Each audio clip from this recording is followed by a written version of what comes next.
Good evening, America, and welcome back to the 5-Minute News Hour.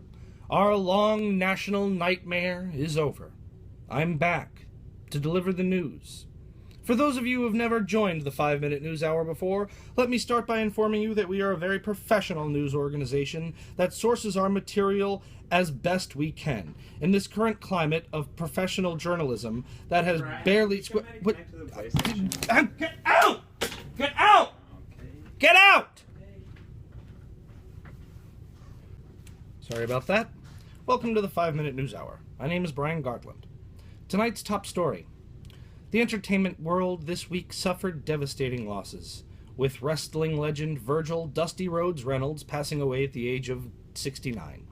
Legend of stage and screen Christopher Lee passing away at 93, and accomplished jazz musician Ornette Coleman leaving this world at 85.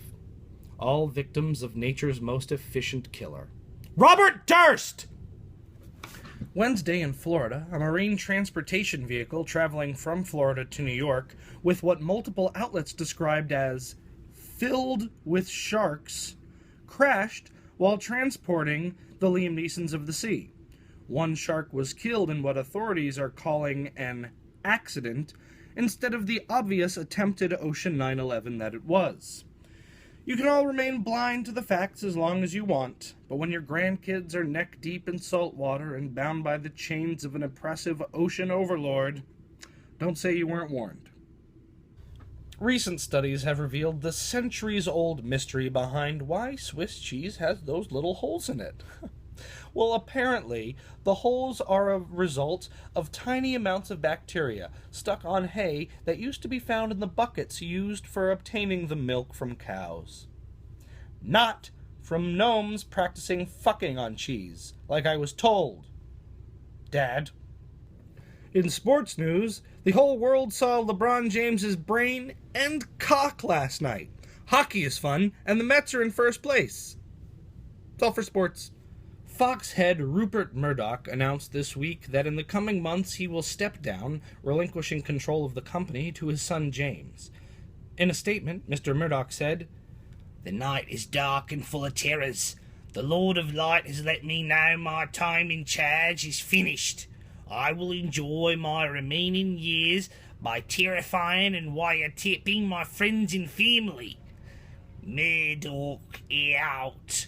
And then a burst of smoke appeared, and the screams of 1,000 generations of children were heard, and the press conference was over! Multiple reports from inside the Simpsons creative team revealed that in the upcoming 27th season, Homer and Marge will legally separate. Trying to remain calm. All great things must end. Every empire crumbles. Jordan played for the Wizards.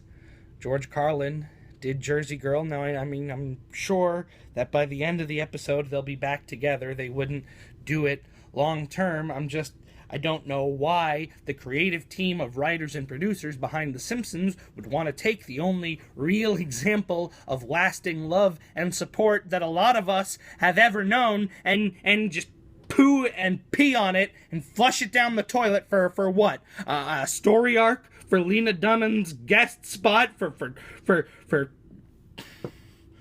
It's fine. It's their cartoon. They can do whatever they want. It's just a TV show. Love is dead. Love is dead. If it ever existed, it's dead now. Love is dead. And another cartoon news. One of the biggest stories to hit the media landscape this week is the case of a young white woman misrepresenting herself and using this, through whatever her motivations were, to advance her career. Now, I think it's strange, I think it's upsetting, and I don't think it's anything to joke about. I mean, Emma Stone is 100% white, and that character is clearly of Hawaiian native and Asian descent. Bullshit casting. Oh, also, did you hear about that crazy lady in Washington who's like white and she's telling people that she's black and oh my God, it's fucked up. I mean, there is a line between racial empathy and Al Jolson, and it appears that this lady has crossed it. Breaking news, Channing Tatum has just been cast in the movie version as one of her adopted black brothers. In our final story this evening, upstate New York and Vermont are still on the hunt for dangerous murderers who have escaped from a local prison. With the help of a guard in that prison, the two broke through a wall and a 24-inch steam pipe before leaving behind a racist cartoon and escaping into the countryside around Clinton Correctional Facility. Schools and roads remain closed in the area as authorities search for the fugitives with aid from helicopters and canine units. Although if reports about Richard Matt, the dangerous criminal alleged to be the escape's mastermind, are to be believed, they should have no problem finding him if he stumbles across some erotic materials. Matt, according to those familiar with the murderer, is ferocious, intelligent, dangerous, and swinging pipe. I'm saying like shack size. I mean, they say the guy's got more heat on him than he's got on him. You know what I mean? Like if they make it to the Atlantic, they can use that thing as a raft and paddle to freedom in South America. Let's just say he was not unfamiliar with 24-inch pipe before his escape attempt. There are redwoods in California jealous of this guy. I mean, to find bigger dongs, you're going to have to visit some old bell towers in Gothic architectured cathedrals. He's got a fat cock. Big old dick. For all of us here at the 5 Minute News Hour, I'd like to thank you for tuning in.